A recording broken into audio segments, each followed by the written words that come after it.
Hello. What up? How are you? I am good. How are you? Good. It's been a long time. It feels like a long time.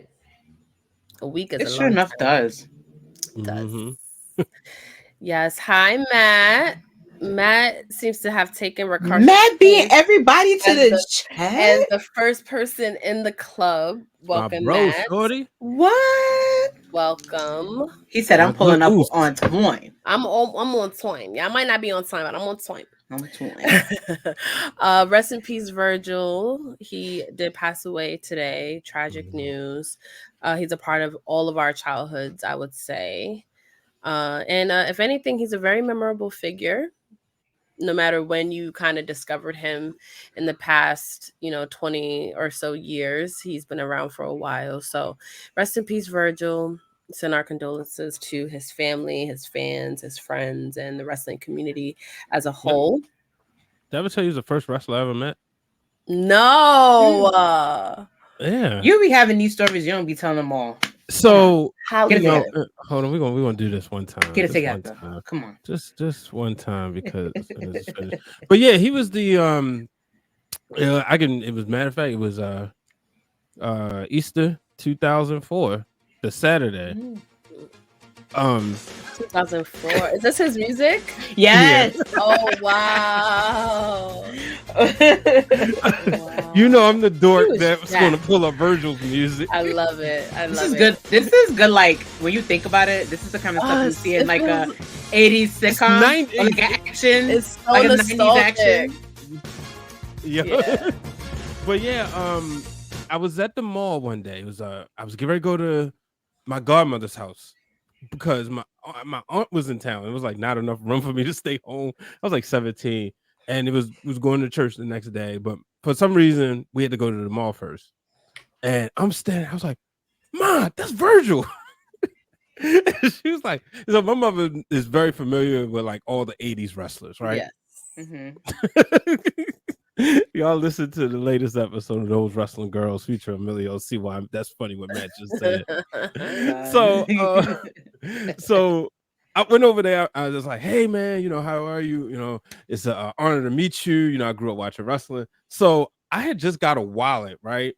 And you know how when you buy a wallet, they got little paper inserts. Yes. So remember, this is 2004.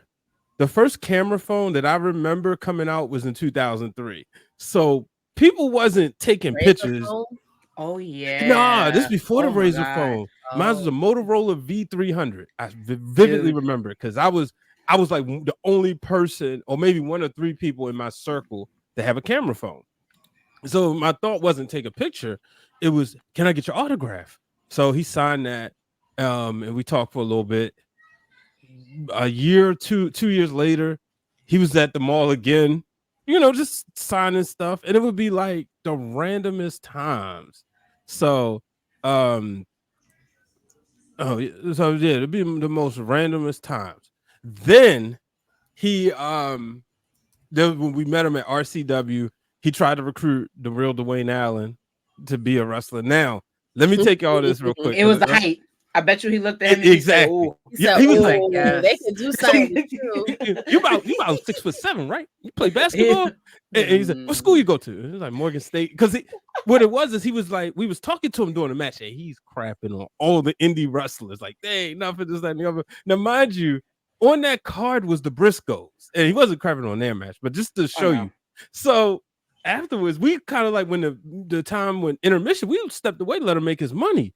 And he started talking to us again. And this was the first day I met Dr. D.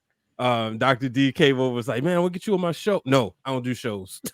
And he was like podcasts and stuff. Yeah. And at the time, Dr. D had a radio show on Fox Sports 1340. So that's when we met. We exchanged like in contact information. But then the ongoing joke was always that he tried to recruit Dwayne to wrestle. And that day, I remember Ted DiBiase Jr. was still in the WWE. Y'all may remember he had managed him for a little bit. And what's his name? Cody was there. And we was talking, bad take, talking about how much better DiBiase was better than Cody at the time. Now, mind you, this is 2011. Everybody Wow. thought that though. So Okay, so I'm glad because back then, no knee pass Cody. yeah.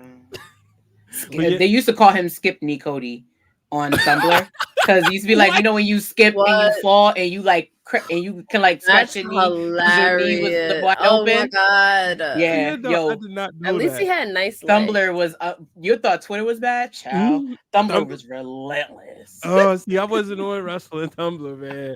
I was on wrestling MySpace for a little bit, but it wasn't too crazy. But Facebook, definitely. Facebook, Yeah. Skip me Cody. Matt might have been at one of those shows though, because Matt was definitely. This is around the time when me and Matt met. I believe Virgil may have popped up at a Ring of Honor or two, but rest in peace to him. Shout Rest out, in Catch peace, Cows clip. Virgil. He For honored him very well. sure. Very, very well. I can't wait to see if the Ringer does some stuff because you guys cover those legendary wrestlers pretty well. Hey, Letty. King Letty. So tonight, we'll definitely get more into Virgil memories because tonight we are celebrating Black wrestlers to close out Black History Month. So we'll talk about Jacqueline and some other kind of underrated, some wrestlers that I think we should talk about more. I want to take a second and shout out a lot of our peers who've been posting Black History facts and spotlighting Black wrestlers all month long, like on a daily basis. So follow Black Guy Wrestling Pod, Talk of Champions, Black Wrestling, the Hardy Wrestling Podcast, and so many others. If you just want to learn a little bit more about the history of Black people in this business, because as you know, we always been there. It's just we just gotta always put that extra spotlight on it. So that's why I'm glad that we are kind of doing a finale, a main event of Fan Club for February and celebrating Black wrestlers. Last week was fun. We covered Women of Elimination Chamber, which kind of turned into a prediction show for the pay-per-view last Saturday. If you were not in the club, which I don't know why you wouldn't be in the club, playback is available on Those Wrestling Girls YouTube channel. If you were not present for Seindole Watch What Happens NXT, her NXT pre-show, you can also watch the playback on Those Wrestling Girls YouTube channel, and also subscribe to Seindole B's YouTube channel as well, because you can get other tidbits. And Krista B and I also just dropped. What's up, girl? Real quick, Watch What Happens NXT is on Instagram, so don't be afraid to follow us there, where all the streams and links are in bio. And I also start dropping news, happy birthdays, and previews of the match. So shout out to you for those social clips, because they look good. Thank you. They do look good. They look good.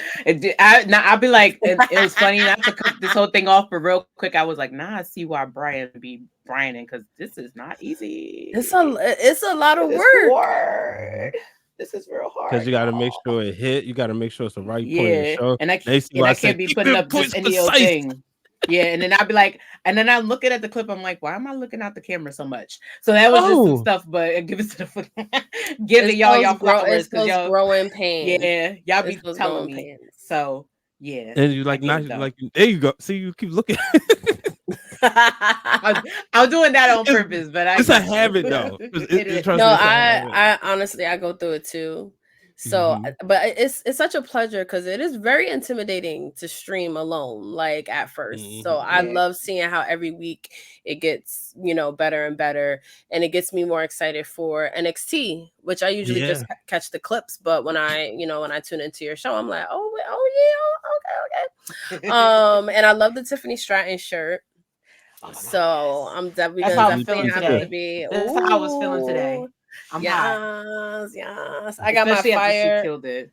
My fire I like that flavor shirt. Yeah, I didn't caught that I had this when Tasha Steelz and Kiera Hogan. What's her name? Kiera Hogan were a tag team. So this is the first time wearing it. I was like, do I have a t-shirt of Black wrestlers? And I was like, let me represent my Black women. So yeah, make sure you check that out on Tuesdays. And Krista B and I, we just put out an episode, and I can actually bring her on to chat about our new episode.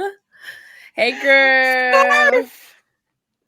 We just dropped an episode with the one and only Emilio Sparks. Love that episode. Yeah, I know. Such a great It was so episode. good. So good. I love Emilio. I'm so glad that he was able to sit with us and, talk to us. And I was plugging ourselves. Literally, I just recorded a sound off that's dropping tomorrow. Ooh. It may drop tonight. That's how pissed off I am. But, hey, Matt. Wait, what does it have to do with? Any sneak peeks? Let's just say that I'm a girl's girl, okay? And I'm over here defending one girl and looking for the next one. So, yeah. Make sure you subscribe to our Patreon because you can get sound offs exclusive there. Yep. And you get to see what Krista B is going to be talking about because it's been a busy day on the socials. Like it's been like exhausting. So I'm like, what can this sound off be I'm about? sad and disgusted at the same time. It's crazy what's going on. Yeah. Very much so. But make sure you check out our episode with Emilio. It's very inspired conversation. You get a lot out of it of what you would imagine you would get out of a conversation with Emilio Sparks. Thank you, bro, for even being on the show. He doesn't do pods a lot. He doesn't do guest spots. He very much he steps out. He's very intentional about what he does. So I do appreciate that he was able to sit with Krista B and I, and it was a really good conversation. So check it out. He's somebody from one brother to another that when you give him a hug, you just feel like you're in a good place. Right? Didn't I say that to him? I said that to him. It's like it's like when you're sad and you're looking for that rainbow, he's your rainbow. Yes. Oh, and he shouted you out too, Brian. He gave you a new name, so we got to use that name. I watched. He gave him a new name in the comments. Matt was talking about it. I am a by the bell subscriber, so when that bell hits, it's on my television. Yes, shout out to you for the plug. Hey, birthday twin! Our birthday is next week. Oh my god! Hey, Rakarsha. Hey, Rakarsha. All right, the club has officially opened. Let's bring up the rest of the crew. Where the bottle girls at? I mean, I'm not a bottle girl, but I can shake my titties like a bottle girl. Oh my god! They almost done though. Next week. They almost done. You got a week, right? Huh? You got a week or so, right? 2 weeks. For what? For his your run. 5K, March 16th. So 2.5. I'm so excited for you, bro. Sorry for the apologies for being late. We had to get the training in. We put in our best fucking run today. We're almost to like our big like goal, which is fucking incredible. You running. God bless you, brother. I am so I'm like excited for that. I'm happy for you. Take my hats off to you because I don't even like exercising. So for you to run and do all of that, like the most I do is walk. They tell me to do cardio before weightlifting, and I'm like, yeah, it's a hell with all of y'all on that one. So I give you all the flowers. My nephew had me on that. It helps. I don't even like stretching. Don't do cardio before lifting. I would say warm do it after, but do it after because I learned this in a weight training class like long time ago. Like the best time to like actually do muscle development is that first 30 minutes. And if you spend it doing cardio, it kind of fucks up your gains. Versus you can do cardio whenever and put it towards the end and still get that cardio in, but it doesn't affect your gains. So lift, like properly warm up, but lift first, do cardio after. Yep. Noted. That's good to know. Y'all gonna make me wake up and go to the gym in the morning. But I'll be looking. Let's manifest. Let's manifest it. You literally was inspiring me to get up extra early because y'all know I'm not a morning person. I fell off to work out, and then I started to see like, I'm all right. She's taking a break. It's okay to take breaks. You don't want to exhaust yourself. Yeah. And then she was just like, all right, maybe tomorrow I'm going to try the gym, and I'm going to text her like, get your ass up. But that's I gotta get back into it because I gotta get in mania shape. Yeah. Wale mania shape. I've been on. Remember, I told you about my colonic journey. I don't know if I told y'all. So last year I got my first colonic, and now we're on week 7. And then next week's my last week, and then I went raw at the same time. So we're not doing that ever again because I got sick really bad. So now it's been I'm just not eating processed food. I have not had coffee in a month. The only drink I had was for P's birthday, so shout out to P. And that's literally been it. Like even Super Bowl Sunday almost killed me because I didn't eat any pizza. I had celery sticks and carrots. I was dying. I'm so proud of you. Now 2 weeks. I have not had a drink, and it's all because I want to cleanse. Yeah, and be like ready for Philly. I mean, it's all gonna go to crap because Krista's birthday is next week. I'm not drinking this week because they got me last week. So I'm gonna not drink this entire week. I've been eating greens and I went on a fruit and veggie haul. So I've been doing that for like 2 weeks and stuff, and I feel the difference. So yeah, I'm not drinking until next Saturday because I have to. But other than that, Thursday, I'll probably be drinking water. I promise you. Look at all of us adulting, eating raw food, right? Not giving up alcohol, going on 5K runs. It's because we're 30s. Yeah. Because we're in our 30s, y'all. Yeah. Going to bed on time. You gotta start making those decisions. But I'm glad you mentioned Thirsty Thursday because it is tomorrow night. We are live. It is. With Seindole, KRISTA B, CRISTINA, and Pablo the Don. Oh, you mean the other Hollywood in the group now?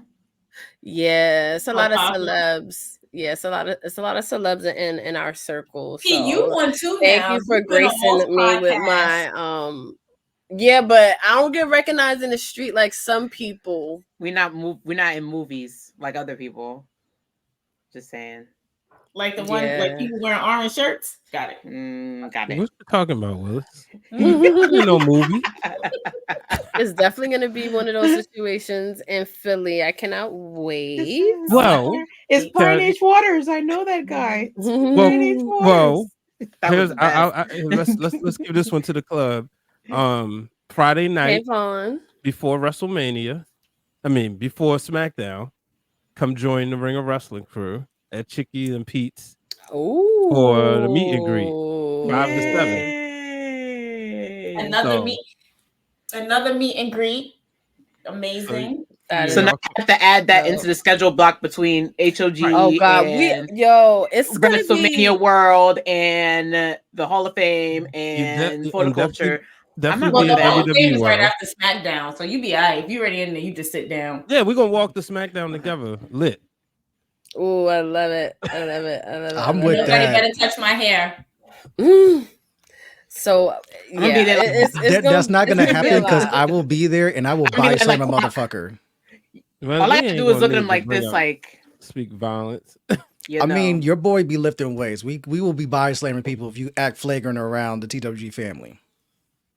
Right, but they won't never see it coming. Dan, you know what? I'm gonna hold it. I got a surprise. That's for right, Krista. Brian. They won't see it coming like an RKO. I got a surprise for Krista. You know what? Later on, I'm gonna do it tonight because I can't hold it. My excitement is bursting. I have a surprise for Krista. That's the hardest thing about surprise. Can we do it now? No. Can we do it now, please? Because you said it. Can we do it now, please? Do I have permission to do it now? If it's okay with the crew. Patricia. Okay. So y'all know how I've been going hard for Chalkline. I've been putting my family on, my friends on, and I got me a shirt. And you know me how I let me a little bucket hat too, because in Philly you is weird. Look good in bucket hat. Thank you. Yeah. Thank you. So I couldn't help myself. Patricia knows sometimes I'm a bit of a giver. And I felt like for Pisces season, I couldn't let my girl, because she's been going up against the wood grain, dropping all these sound offs to defend her guy. So I took the liberty of taking advantage of Chalkline sale. Ooh. And Vaughn and Krista might be matching because I Happy birthday, Krista. Got you. Oh my God. Finally got a chalk line jacket. So I could not hold it. I tried so hard. Peter was like, "Why are you gonna tell her?" I'm like, because you should have held that. You should have held it. I feel like the reaction on camera is kind of like slightly better. How The Rock throw the one like this? So there you go. So throw it up. I thought about it tonight. If it was gonna be tonight, I was gonna do it on Friday. Andre. So do you know what's crazy though? I'm not even gonna hold you.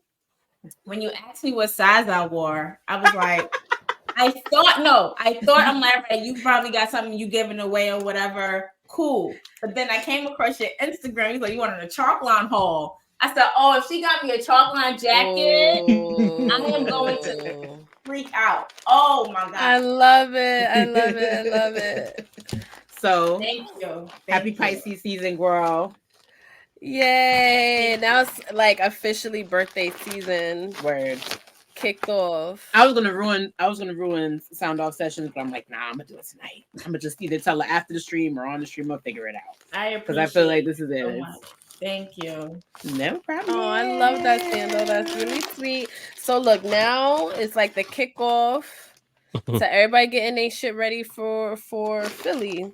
It's officially almost 30 days. It's a month from now. It's a month from now. So, shall we get back on track? Sure. So we're gonna be celebrating Black wrestling today in the fan club. If you have not already, subscribe to our YouTube channel, and already, since we've been talking, saved that Emilio episode in your YouTube playlist or whatever. Go do that right now. Go like it. Go let us know how you feel about it, because I came out of it very motivated, very inspired, and I hope everyone else gets that same feeling. And check out Emilio's YouTube channel. Like it's dope. He's doing hot yoga with Big E, jujitsu with Karrion Kross, and it's a passion project of his that he wanted to do something different. He wanted to do something that spoke to him and that felt authentic, and it's something that you don't see out there in the wrestling space. So thank you, bro. Make sure you get your tickets to Wale Mania, because he got me even more hype for Wale Mania than I ever thought I would be. Just talking about some of the surprises that haven't gotten announced. I know even Brian H. Waters knows some stuff that we don't know. So it builds the suspension. So I'm very, very excited for that. So how about we take a quick break and we'll get back into celebrating Black wrestlers. Ooh. If you know Lola Brooke, that song Don't Play With It, it went viral last year. Sorry, there was an issue in the export. I was like, that was R&B. Goddamn. Follow in those footsteps. And can it make and break both of these teams? I think Baron Corbin and Braun are going to take it, and it's going to cause even more tension amongst Melo and Trick. Really? Yeah. Mm. Yep. That's how I see it. I love that, but I think I'm going to go with the reverse. Oh. I think they win it. I think Trick and Melo Gang win, and then the greed starts to creep in. And then there's this thing, well, this should be enough. We tag team, we got this. And so that's why I'm going to go with Trick and Melo Gang tonight. All right. P, you see me dancing over here. We dancing and vibing. Yeah. Why? Because we got Trick Williams' theme song stuck in my head. Shout out to Josiah Williams, Wrestle and Flow, who dropped verses on Trick Williams' theme song. I need that as a ringtone. You think I'm really about to pick a team named the Wolf Dogs when a guy came up with that name? Yo, hey Jermaine, yo, this on the NXT when he was like Spear of Days, y'all doing too much now. Enough. I was like, enough. But like Spear of Days. But they look good as a tag. Y'all gotta admit, they look good as a tag team. They do look good as a tag team. The name needs to be workshopped though. There you go. Are they gonna drop it now that Braun is signed to SmackDown? That's the exciting part. We don't know. I It do looked love like how they've Braun's been pulling doing double that. duty. I think he's gonna pull double duty the same way like how Sasha got called up, but she was still NXT Women's Champion. She was doing double duty until we got the Brooklyn match. Same with KO. Same, And yep. that's good Yeah. company to be a KO's part another of. one. I think that's great. To have them do both, like, 'cause it keeps them fresh. It keeps both of the brands fresh, and the more exposure, I think, the better. But yeah, that was a good pre-show. Good pre-show. Oh, it was so much fun. It makes me excited for Stand Deliver. Ooh, I cannot wait. Just Same. stay as far away from Ilya Dragunov as possible. That man is not fucking human. Do you see his videos he be putting on Twitter, letting Carmelo yell like, "Not only am I about this life, I will send you to Biggie and Pac Jesus." Like, don't mess with his me. workout routine is unmatched. We just talked about Unmatched. workout routines. Like, man had a weight plate. Like, I had a 45 weight plate and was doing one arm push-ups. Like, You know how why is fucking where hard are that they is? finding these genetic freaks in WWE? Like, first Julius, then him, then Oba, like then Ivy Nile on top of that doing handstand push-ups. Like, y'all, Yo, Sean. Ivy They Nile's another one. always much. told us they love the business, and they Mhm. showing it. The Yep. click is clicking. They are clicking on a whole lot of levels. But make sure you guys check out Watch What Happens NXT to talk all NXT. Hey Andre. So everybody in the comments, thank you. Welcome into the fan club. I saw a lot of people say Twitch sent them the notification late. It's cool. Nice. We here. We just getting started with our Black History Month, Black Wrestling celebration. So I wanted to start with Jacqueline. Because one, we did a spotlight on her not recently. We did a spotlight on Jacqueline. That's one of our most watched episodes, so make sure you go check it out.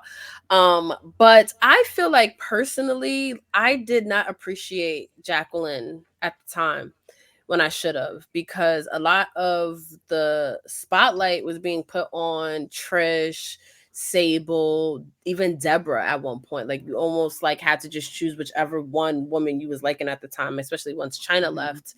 But then it's like, we really had Jacqueline on our roster. You hear shoot interviews about how she's one of the toughest women in the business, how a lot of men were scared of her.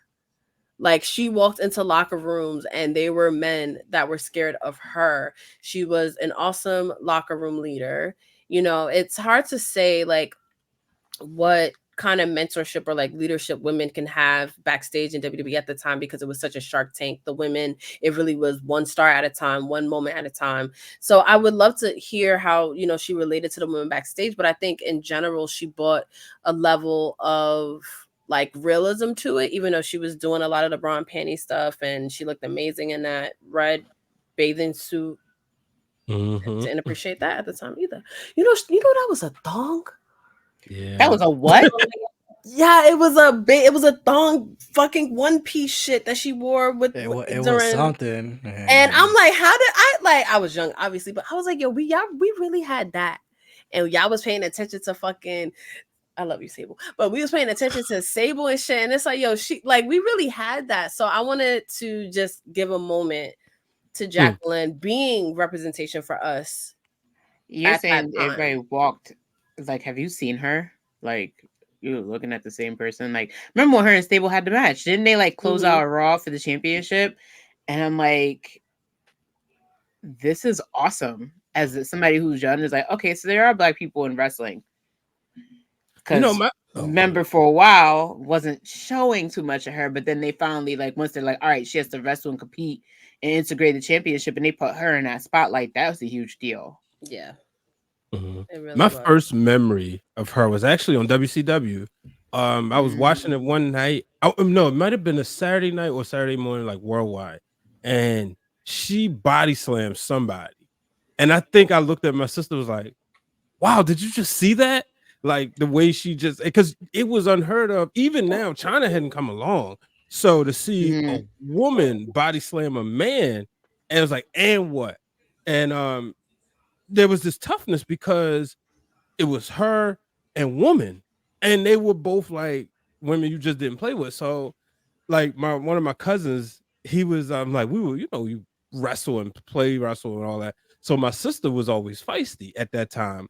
And he was like, yo, she woman in Jacqueline, man, ain't she? But so then next thing I know, a year or two later, she in WWE and completely transforms.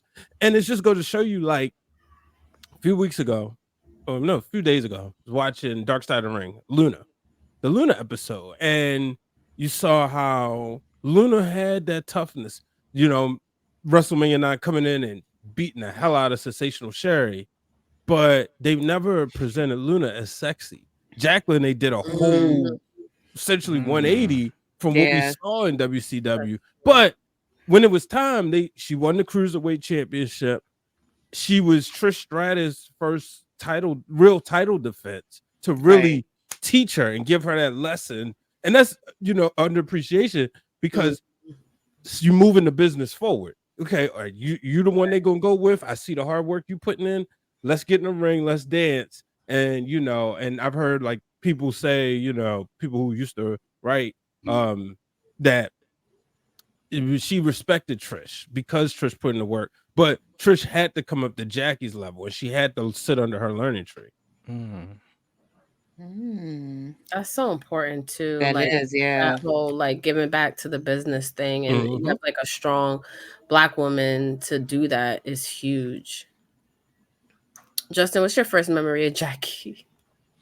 I mean, you put it perfectly. Where for me, it's WWE, because like I was in and out of WCW, but I wasn't really rocking with them like that until Brett went over, and then I was doing double duty with both. So I know her through WWF, but it's like you said, it's like she kind of gets lost in the sauce when you have Sable and Trish and Lita and all that. But just hearing you talk about like how she gave back to the division and the wrestling, it almost reminds me of like what Natty's doing now. Where Natty gets kind of overlooked on like her accomplishments, because a lot of it is she plays the background and putting people over, or like someone comes up from NXT who are they usually first feuding with. They usually get Natty, or who is someone that at some point is going to work with her as like a tag team, or like an eventual feud down the line is Natty. And it's like to hear like Jacqueline was like the Natty before Natty is like, damn, I didn't even see that. I have to go back and start watching some stuff and do some homework.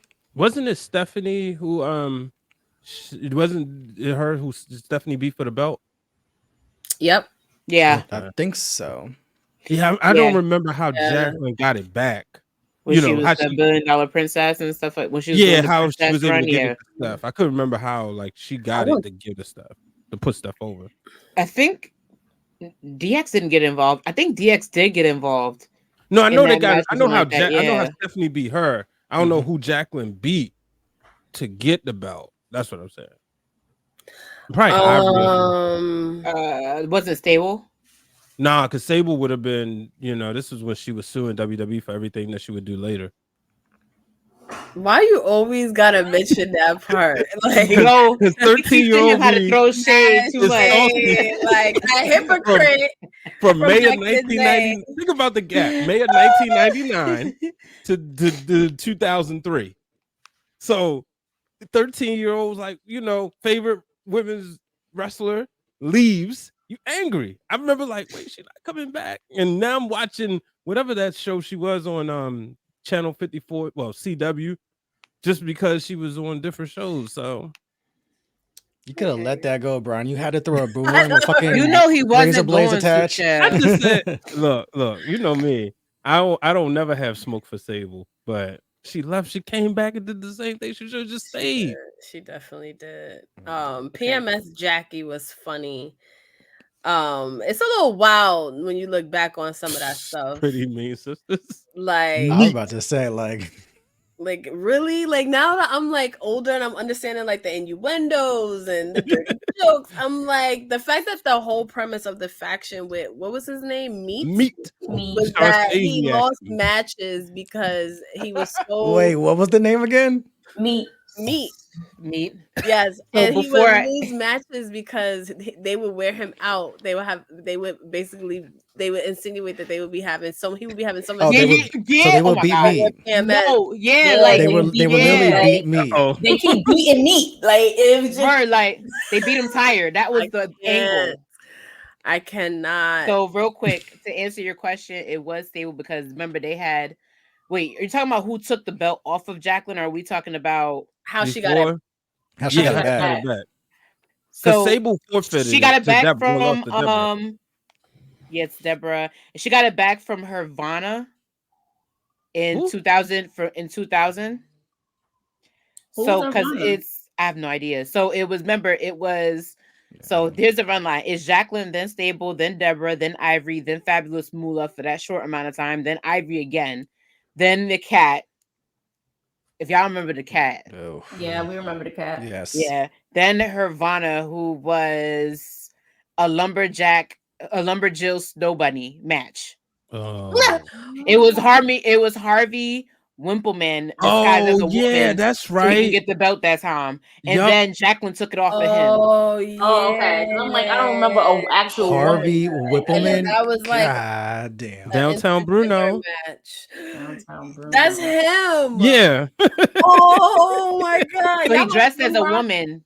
He dressed as the woman I to get the belt. It's so funny. I think that was on Young Rock, right? Mm-hmm. Not that scene, but Harvey Whippleman is Bruno. He's in it a lot. He's in it a lot. Mm-hmm. So P, right? Back to your point about Jacqueline. When you said you didn't appreciate her as much then as we should have, it was like, but how could you really? You understand, like the time and the era that we were in. Yeah, it's like, how could you really appreciate any woman that was there, because they weren't really seen unless you were like a valet or a manager. Like we've seen China because of who she was with. Right. We started to see a little bit more of Jacqueline because her and Sable feud, and then Jacqueline being paired with Mark Mero at the time when he was in WWE. So it was that, and it was just like, oh well, how is she, managing Sable's husband or ex-husband or whatever, So that's how we seen her, and then. Yes, I vividly remember her with Mark Mero. I vividly remember. I think she came out to cheat for him. That's how I think that's how she got introduced. And then, of course, it goes into that feud. Of course, it goes into that sexy, salacious red song, as you said. Because what the hell? And then black cheeks in the ring. Black cheeks in the ring. Like you just piqued Justin's ears just by saying I'm that. Just saying, like that. Somebody really say cheeks. Cheeks. And cheeks then on the screen. Like, that needs to be on the shirt. It was also hard to appreciate her because there was times where when she wasn't showing skin, they kind of just like dropped the ball, because it's like, if you're not gonna stay here and be a part of the attitude era like we want you to be, then we really have nothing for you. Especially like after Mark Mero contract expired, or he left, or whatever the case had be like that. Jacqueline was still holding on for a little bit, but it was squash matches. Her against Ivory, her against Tori, Tori, whoever, And then it was like Stephanie comes along, does what she do, and you only see Stephanie, China, the cat, Deborah, Ivory sometimes. But then she went to Right to Censor, and then it was like, where was Jacqueline? Then you did have PMS, and then after that, it was just like Jacqueline was kind of no more because Trish and Lita came into the fold. So it was kind of hard to appreciate. But now that we can go back and be like, oh nah, like she really did what she needed to do. She put on for the Black girls. Absolutely. She was Hall lit. of Famer, baby. Period. Hall of Famer. Should we talk real quick about Jazz? Because it's hard to not mention Jazz, because she was the next Black powerhouse, really. Mm-hmm.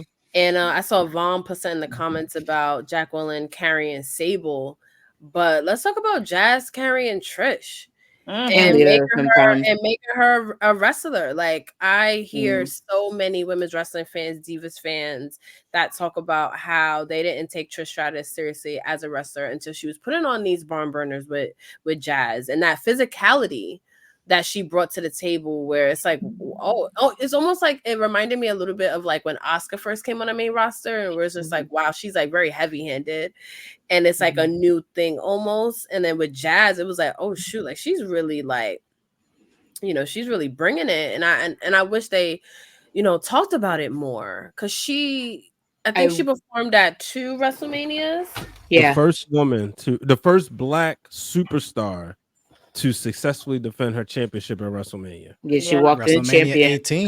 That was inspiring for me to see, Because again, like you said, there was like you did, but you for me, it? I'm like, yo, for At the me, time, yeah, talk of about why you course. hated it. It was in Toronto. Yeah, Oh like yeah, look who's in the match. He was a Trish Stratus. Stratus fan. It's yeah, Did you Jazz. get I Trish get today? It's it. Jazz. It's a super popular leader, and it's Trish Stratus in her home fucking country. Yeah, But but But it's that's a that's great to also look back on.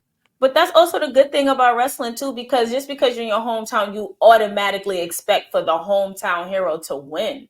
And this sometimes is you have true. to throw that wrench in there to pique the interest of what's going next. Because um Trish was in her hometown for her very last match, and we know she was gonna win that one. So it was just like, or home country, I should say. So it's just like when you throw a wrench like that, especially to somebody who's representing us, and at the time you don't appreciate it, but then you appreciate it now. It's just like y'all knew what y'all was doing when y'all did that. It was just inspiring to see someone like we had Jacqueline, and Jacqueline was more like, okay, we get it, you need sex appeal. Back that era was sex appeal. But then when you're in the height of the ruthless aggression, you see someone like Jazz, who's so strong and so powerful and just has like an attitude. And it's funny because me and Nesta were kind of like talking, and I was just like, he was like, so what made you appeal about her? I was like, I think it was like my first exposure of what a powerful ass bitch looks like. And she was that, like, she was an asshole, but she was like a powerhouse. Like, she was a bad bitch. Like, her and Victoria are like the bitches you don't want to mess with. And that's why I think I appreciate them two, especially a lot more. But with Jacqueline becoming a champion, she had Teddy Long on her side. Teddy Long's words alone were like, listen, you can't touch my girl. Like, you're not gonna be able to touch her. Like, who thinks they can step up and touch her? Like, and I think it just gave a hint. Remember when people were like with China when she came and she kind of like squeezed the living life out of Terry? That was kind of like that for me, for her. The first time she showed up and she kind of just like squashed, and I feel so bad for the person she squashed. Yo, like it, like I wish she could be in these 2K games. I just wish, because I will play her all day long. Because like, and when it was Raw versus SmackDown, I played her all day long. That was I her really, and Trish. it's one of those. She's one of those people. No disrespect, but it's like I wish she was born 10 years younger, or 20 years younger, because her with this class of women, like, I mean, just look at that NXT roster, right? Oh my But god. then not even WWE, just the exposure she would get Yeah. with wrestling with the women in AEW And or even the NWA or knockout. TNA. And even You all know? the great, no, and you mentioned TNA, even thinking of all the times that she appeared on Impact for TNA, like her going up against Jordan Grace, I will never forget. Like, that is the shit you wish you could see if you a guy who likes women that can lift you up and put you down, and you into bodybuilding and stuff, like that was like one of the most powerful matches. And Jordan Grace She has gone raised on her. record and said, yeah, like Jordan Grace has gone on record and say, if this one person in this business has definitely taught me how to be myself and embrace the strongness, is Jazz. Like, everything that she's done, even when we met her at the convention, and she was like, listen, I had a rough day, but we're gonna do these interviews, and she was still being herself. Like I wish people would give her more flowers. I wish there was more recognition behind the machine, but we all know, I know we know why, but I was just like, for me, even seeing her, I'm like, it's just inspirational that somebody of her strength I still have hope. Me too. Yeah, Someday. especially like with the new regime and stuff like that. And I do want to shout out, because we were able to have her on the show a couple years ago, and she does a lot in Texas. She does a lot in the wrestling. She has a promotion. She has a school with her husband, so she's very much a part of, giving back to the business and bringing more people forward. But I do feel like there should be more talking, more discussion about what she's brought to the table and the history that she made at WrestleMania and stuff like that. Who is a Black wrestler that you think of when you think of Black wrestlers who are underappreciated? Who is one of the first people that come to your minds? Cedric Alexander. Oh, That's an excellent one. Like, this man was, I've been following Cedric Alexander from his 205 Live days. cruiserweight. You know, remember the cruiserweight classics? Yes, the cruiserweight classics. They used to put on some bangers. This man is super effing talented. This man is doing what he needs to do, and nobody's giving him the proper recognition that he deserves. Like, even we all know his wife, Big Swole. Like, she's another one. She's in WWE, even when she's in AEW. Like, you only saw her AEW Dark, and it's just I like, loved her during the. I felt like she should have gotten farther during the Mae Young Classic. Like that made me stop watching the Sim. I was like, what the fuck? Like I was like excited to see her, and then she didn't even make that. I was like, why? Like y'all just wasted greatness, and technical, like, especially. She definitely pushes. Well, I mean, we all do. We all push for Cedric for him to be in a better light. Like, the only time we really saw him shine again was with the Hurt Business. And we was just like, oh, nah, he about to come back, and because Hurt Business. But then once that dwindled down, it's like, where are you now? You forget something like he's even on a roster. Well, right now he's doing that. Ashanti, yeah, that's what they're shooting for right now. He's what? Say it again. They're hinting at being a tag team with Ashanti. Now there's no more hit, bro. Oh, got it. Okay, so let's see where they go. Because Ashanti's another one. If that's the case, he's still young. So, and I mean, Cedric is more of a vet, but I'm interested to see what happens with them. But you talk about underappreciated, right? One person that I don't think ever will be appreciated as much as he should, even though he had one of the greatest WrestleMania moments, is Kofi Kingston. And I saw, shout out to Phil. I saw him on Twitter saying, as somebody who deserves to be in the GOAT conversation, we quick to say John Cena, Shawn Michaels, Bret Hart. Kofi Kingston should be there. When you think about a decorated athlete, you think about crossover appeal, you think about somebody who literally did it for a country, all that he's done, longevity. Yeah, talk about it. And with the longevity, what I always look at his longevity as dependable. Yeah. And dependability. You know what I mean? You knew he'd go out there, he would protect the talent, have a safe match. You knew when he's your champion, you could sleep at night. So I think he's definitely somebody, like, when you say who's the first person that comes to mind, he's one of the first people, definitely. See, for me, because KRISTA had a perfect one. I love Cedric Alexander. I go back to WrestleMania 34. That was one of the first times you saw people actually flock in for the pre-show matches, because you had the inaugural women's battle royal match, but you also had this cruiserweight final of him and Mustafa Ali where they fucking tore the house down on a random SmackDown, and they did it again in New Orleans, where it was just like, bro.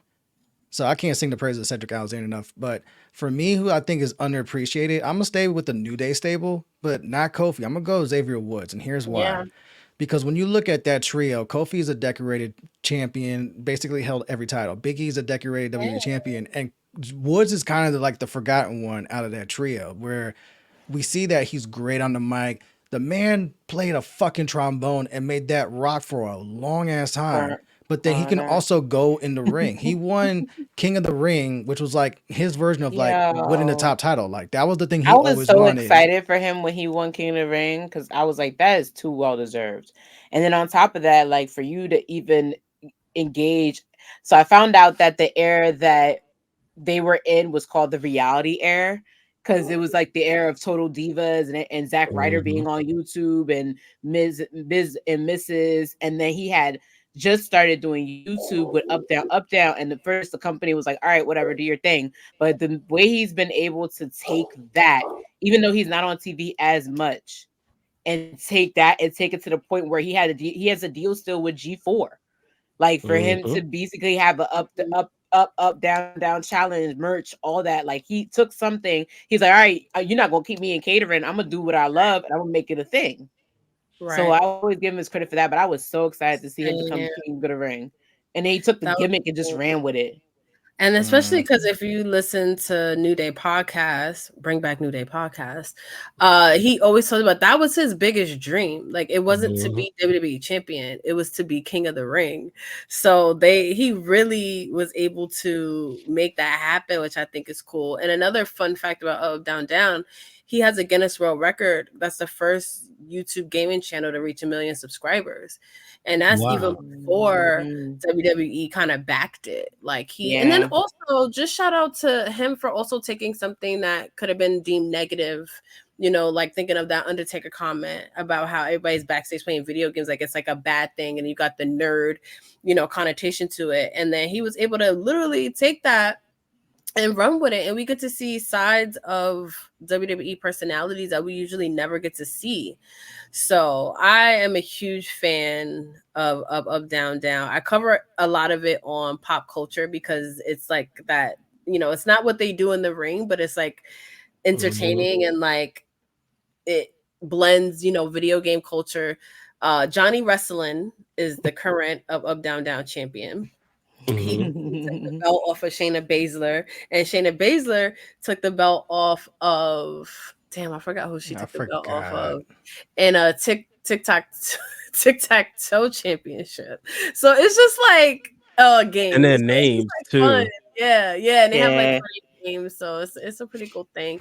So and then also he found his lane. Like the New Day is just as strong together as they are apart. They all have individual identities. They all support each other. I love looking at this painting because I will never like lose that feeling of appreciation for them for doing what they did. Kneeling in the ring in the middle of 2020 in WWE, like that is huge. Like such a fucking moment. And when I seen them do that, I was just like, I didn't think I could love the New Day anymore. I had to make sure she wasn't crying. I'm like, yeah, right? This moment right here, you know, because they didn't have to do it, but I feel like there's also that responsibility of being arguably the most successful Black wrestlers in the company. Like you have a responsibility to kind of address it because you are our representation. Kids have been looking up to you guys for, you know, 10 years. So I love any moment that we could celebrate like every single member of the New Day. Like, oh, you know, we got to mention Bridges, the short film that they put out, Our Heroes Rock, which was inspired by the movement in 2020 and wanting to educate people on some of our Black heroes, but in a new way. It's super cute. It's on YouTube, and the music was produced by Rhapsody. Like they got some really like heavy hitters in that short film, and it's really salute good. to Big E, salute to Andreas Hale, salute to Jordan Davenport, everyone else that was attached to that project. Jonathan Davenport. Jonathan Davenport.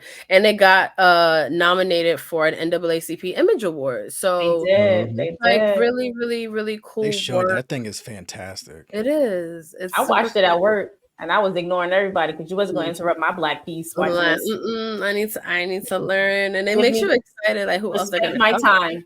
Yes. And it was February 1st. Like, right. We watching this. Period. We're watching this. So real quick, time check. It's 8:04. We watch AEW Dynamite as a family here in the fan club. I didn't know Pedro was her. He got a crutch. Yo. Oh, okay. Tony paused Meat Madness. I'm sad. He paused what?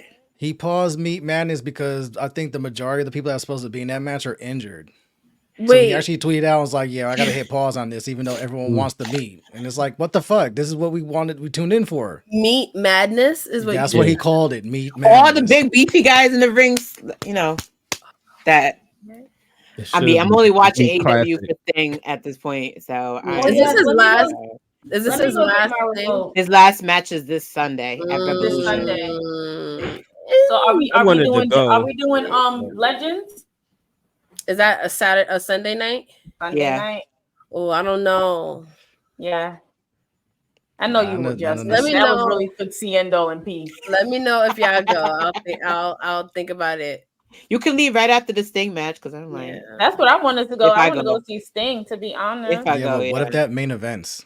then you're stuck. Why you gotta put that out there? Because it's the man's last match. It probably would. It should. I'm just saying. I will come for the main event, and that's it. And who they fighting? They fighting the execs, the VPs, the EPs, whatever they are. Yeah. Which I don't even agree with that. I feel like they should have fought. I feel like the perfect tag team, if they're gonna go out as a tag team, just give it back to FTR, and FTR can run the program with the EVPs the way they were supposed to the first time. But that's not here or there. I don't book AEW matches anymore because I just gave up. Black Thoughts, you going to Legends for Sting's last match? And I will go. I wanted to go to the at show. 1 a.m. Well, I'm gonna be in bed I by wish then. you can go to the store. That would be go to cute. Greensboro. Where is it? It's in North Carolina? Yeah. I wanted to go, but my Greensboro? godmother wanted to turn 70. Why you saying God bless her. Your godmother wanted to turn 70. I'm gonna tell her that Saturday. Pisces, okay? She a Pisces. Give her some grace. I'm gonna be like, you wanted to turn 70, but see how much I love you. I ain't go to Sting's last match.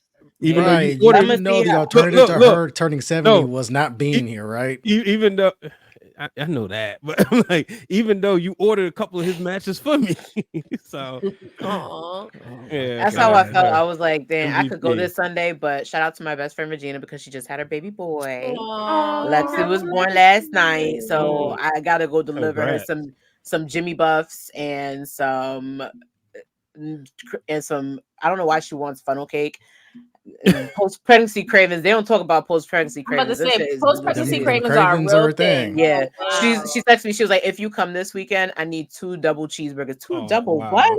Jimmy Buck? Because she's not thinking about the baby now. Because she don't have to, you know. Like, this motherfucker's out. Now I want food. Yeah. Oh, he good. Oh, he hit. All right. Here now I feast. Oh, that's a good one, Andre. Oh yeah, that's a good one too. Somebody better call my mama because I'm about to hurt somebody. Yo, the thing is, like, watching him on WCW, I always think about he would always talk about how much of a black belt he was, and he was a certified, like, and he had to give you time before the match, and that was like. When you're a child and you like still learning things, you learn so much life lessons through pro wrestling. And then he was talking about like, you know, so it's like, okay, so if his hand's registered, so if somebody's hand's registered, that means they gotta tell you first before they fight you. Yeah. So that was the whole thing. That's why I learned that through Ernest the Cat Miller. Because he come out there and dance and then beat you up. Starcade 98, man. Shout out to Starcade.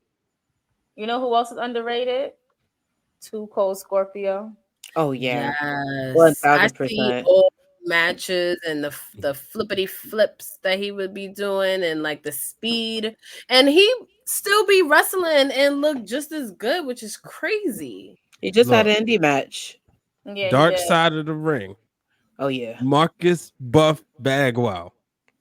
Oh, that's the first episode. Is that the first episode or second episode that comes out? It's not the first one, but it's the reason I'm excited because he.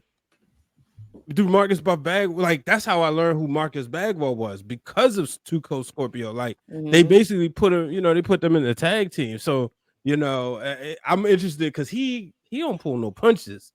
Go back and watch that Collision of Korea episode. Oh yeah, he will definitely make an example out of you if he needs to. Like no matter what. Black said he tried to kill one of the Road Warriors. Yep. Yeah. He stabs one of them, right? He stabs them. Like legendary story. What a rush. They rushed was at the damn hospital. There's your fucking rush. Right. Wow. No respect. Oh, wow, that came from P. Oh shit, we rubbing off on her.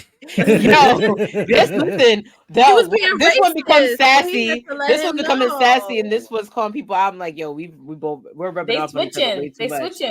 We're rubbing off on each other way too much. Freaky Friday on a Wednesday. Freaky Friday.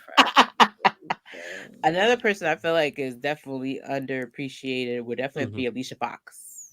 Oh, absolutely. I feel like she doesn't get her flowers enough, aka Vic Scroll.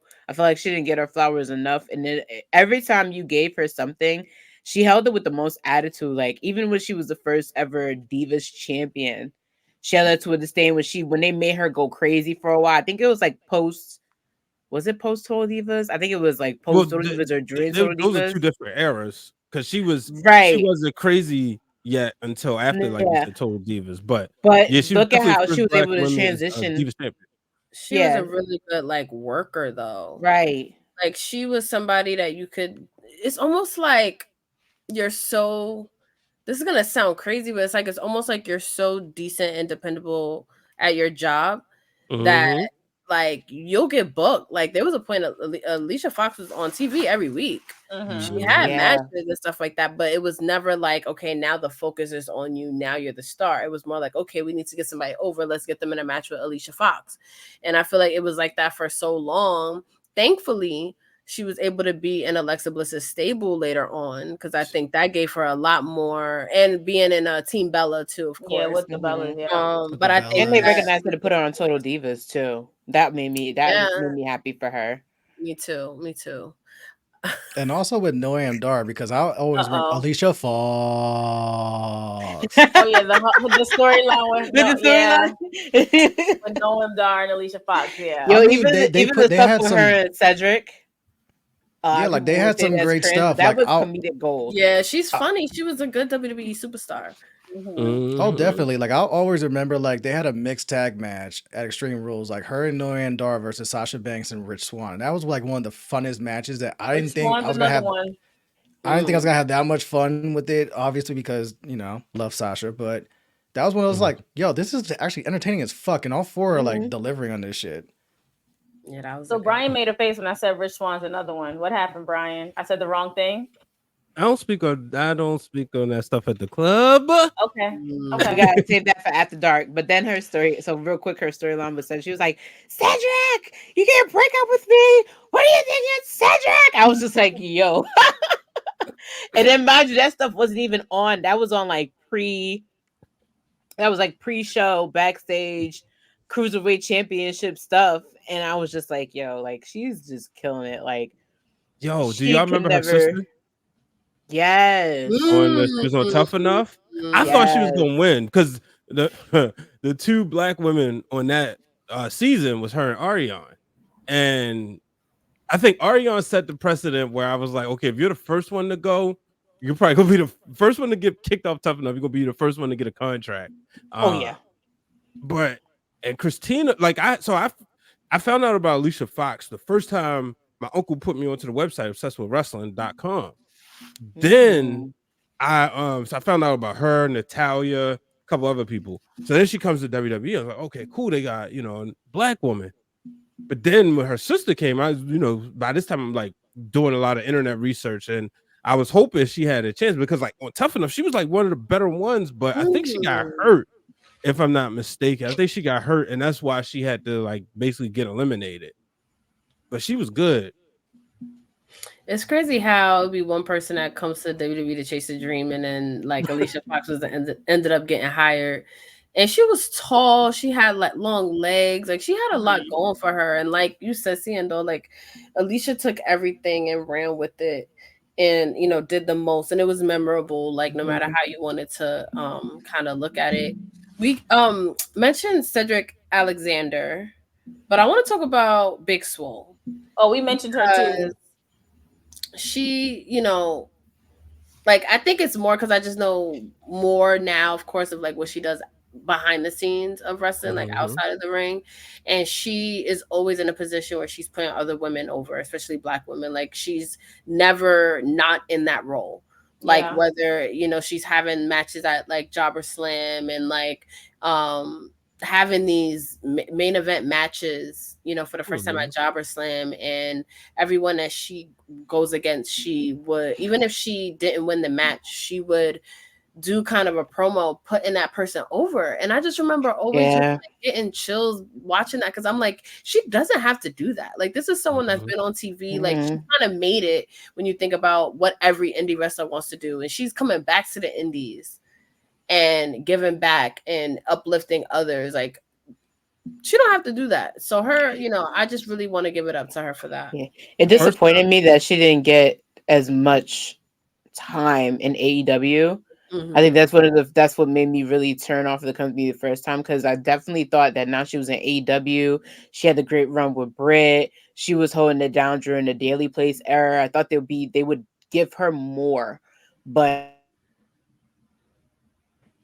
Yeah. But all in all, I enjoyed watching her have that program with Britt and have the great match she had with Britt. And I think it brought out a lot in Britt Baker too, because Britt Baker too also got the short end of the stick in WWE. So when she came to AEW, people were like, all right, well, what is she about to do? And the matches she had with Big Swole was one of the some of the most fascinating matches she had as a starter. And then that's why it frustrates me that they didn't give Big Swole that much time, because like, okay, hello, like they gave you what you need in a women's wrestler here on a silver platter, but y'all dropped the platter, let the food fall on the floor. So I'll say this, man, and then you know, waiting past the 5-second rule, picked it up and just served Britt and not Swole. The thing about Swole, you know, is we give her flowers. I want to put over somebody else in the same sentence, that being Trisha Dora, because man, I got to see them main event, was it 2 years ago now at Fight Club, and they tore the house down in that brewery in DC, and it was just like a place of like black excellence, but also just like the way they went out there and showed out.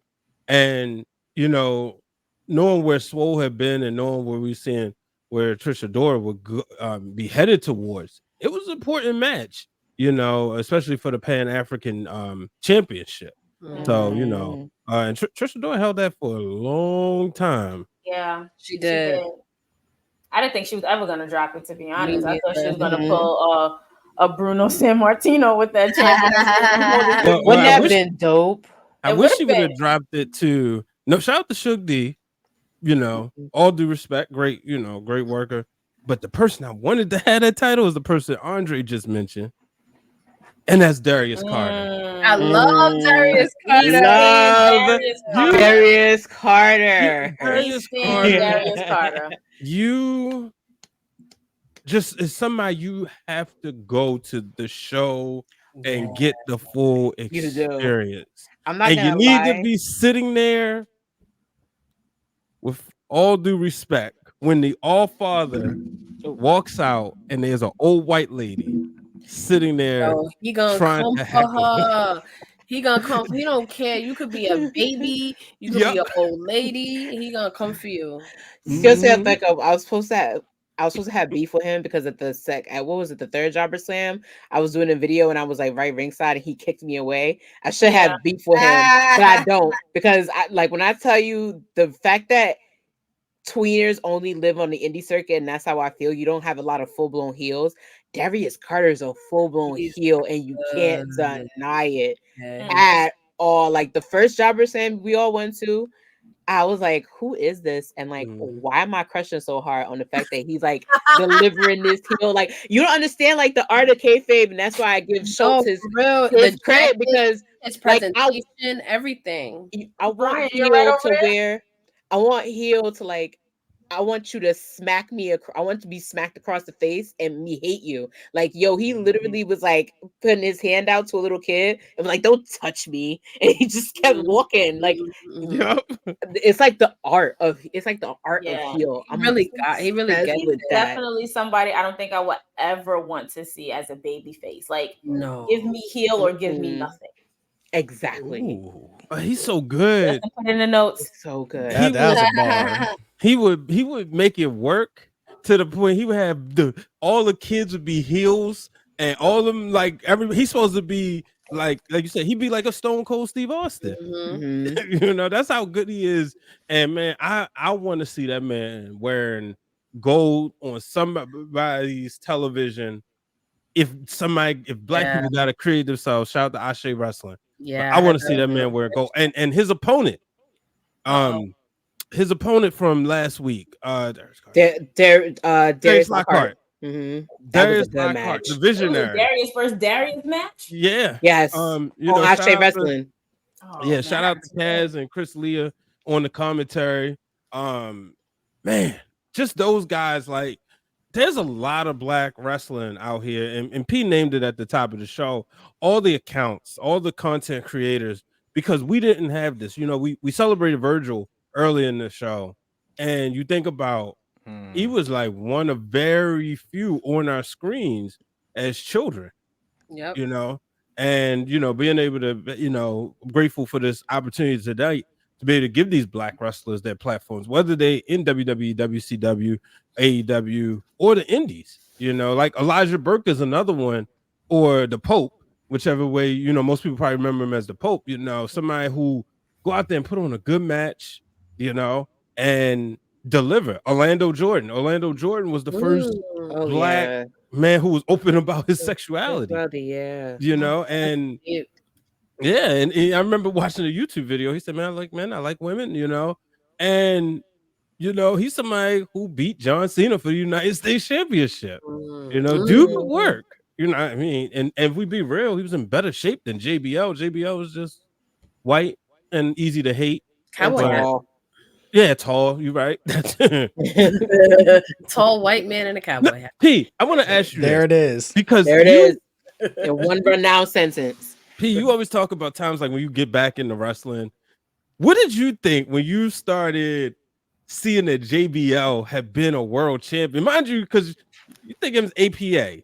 Right. That's what I knew him as. Yeah. Like, that was Bradshaw. Yeah, I was so confused because a lot of the network documentaries that had came out in 2014, or not the documentaries, but like the countdown shows and stuff like that, they talked a lot about Eddie Guerrero. And of course, you can't talk, you got to talk about JBL. And I'm like, he looked familiar. Like, who's this racist? Wait, that's his gimmick? Like, okay, that's sending limo. I'm like, okay. I was like, wait, that's Bradshaw. Like he became the guy. Like when, like how, like that it was not in my. I would never have. It was so disappointing because APA Bradshaw, no shade, no tea. He was kind of a snack. Okay. Kind of black hair. It's the black hair. Listen, it was just the hair, and then like I've never heard that before in my life. No, listen. I think I'm the first person to ever say this. I am learning tonight because but seriously, like it was like literally a drastic. It's like when you go to your 15 or 20-year high school reunion, and the person you thought that you had a crush on then turns out to be that, and it's just like. Oh yeah, that happened. What was I thinking? That's happened to me.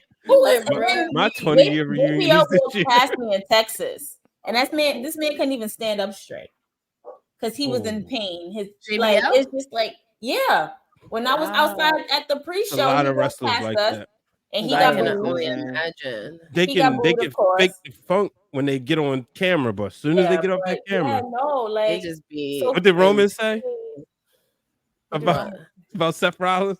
How you gonna be the main walk like this? Yo, that was shout out to Roman's mic skills because they are the best. Like they are top tier right now.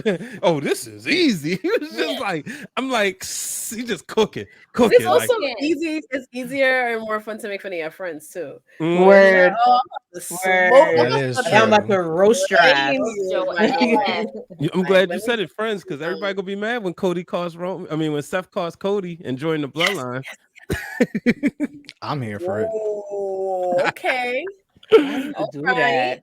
I just know I don't want nobody taking that belt off of Roman. Exactly. That belt needs to stay there. I don't care how we get there. Like, but I need my tribal chiefs to walk out as champion. Listen, Philly is a very interesting town. I don't know who's gonna be there. I don't know who's gonna be waiting outside. All I know is that I will, if I have to, walk across the bridge to avoid the pandemonium, I will do that because I just don't know.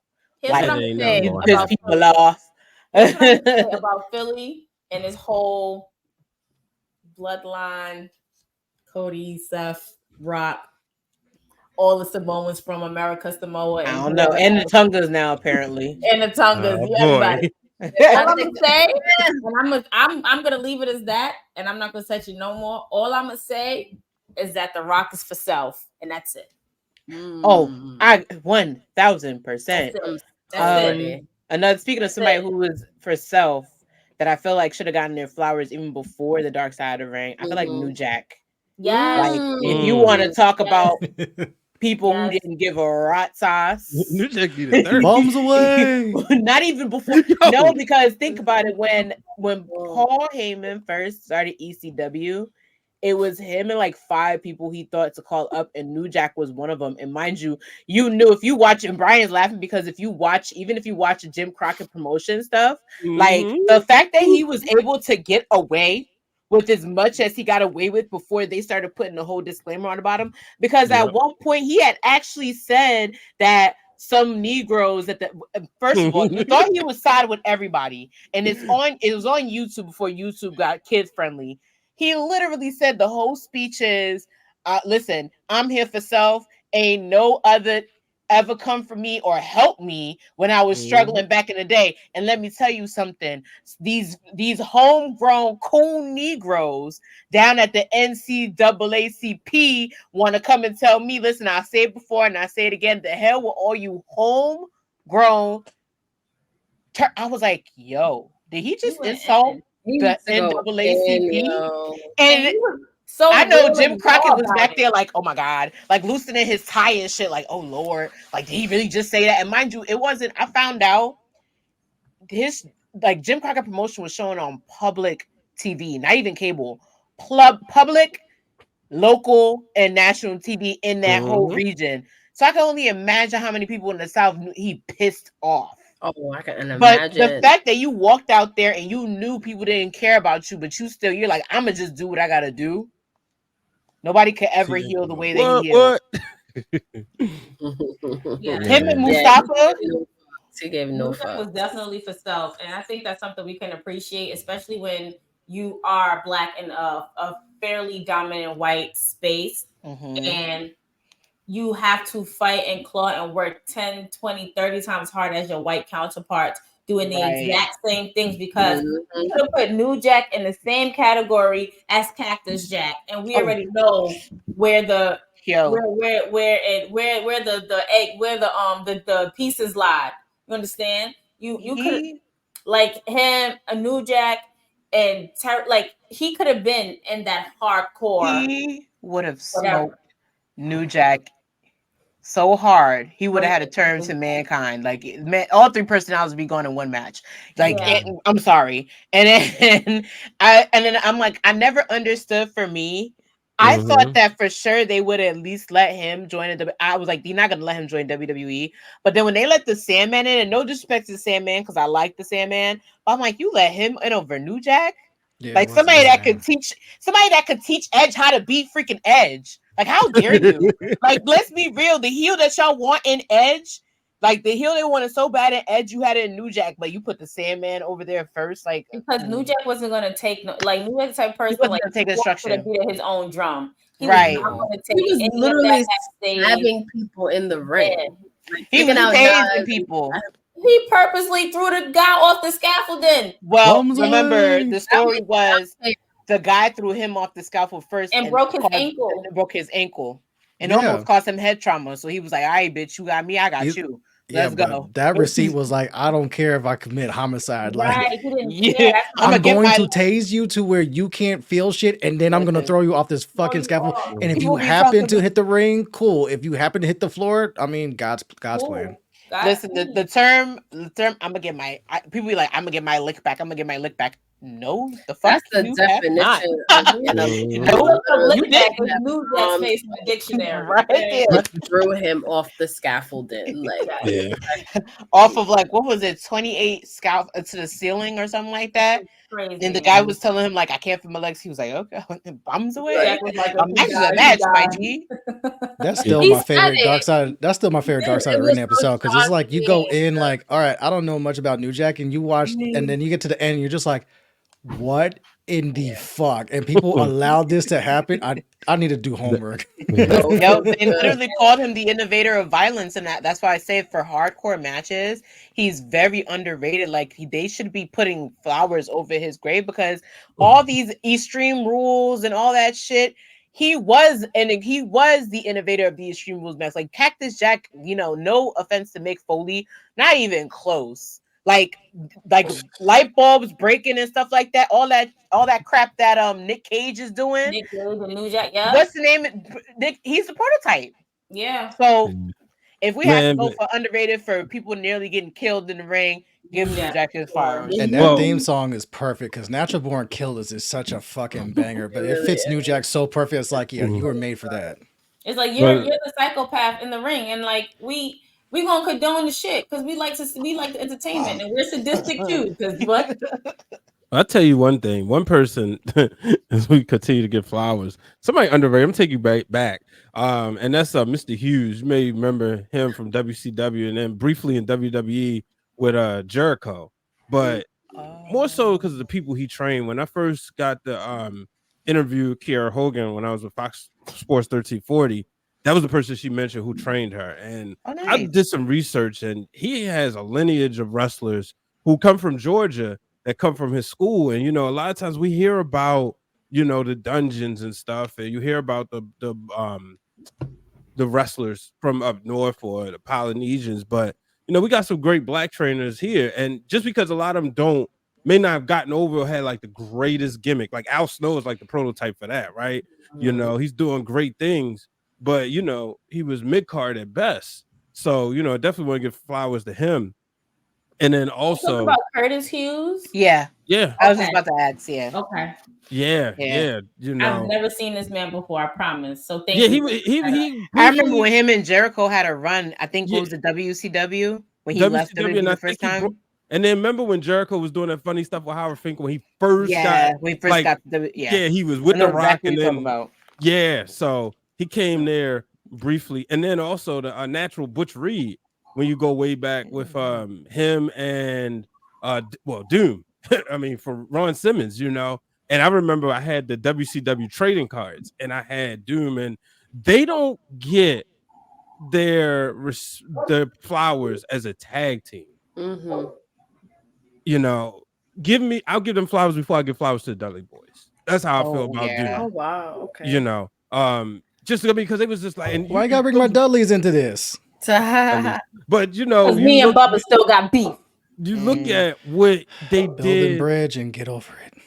You look at with Doom and the Steiner brothers, they would put on good matches, but it always takes two to tango, And Harlem Heat's another one, especially with when they had.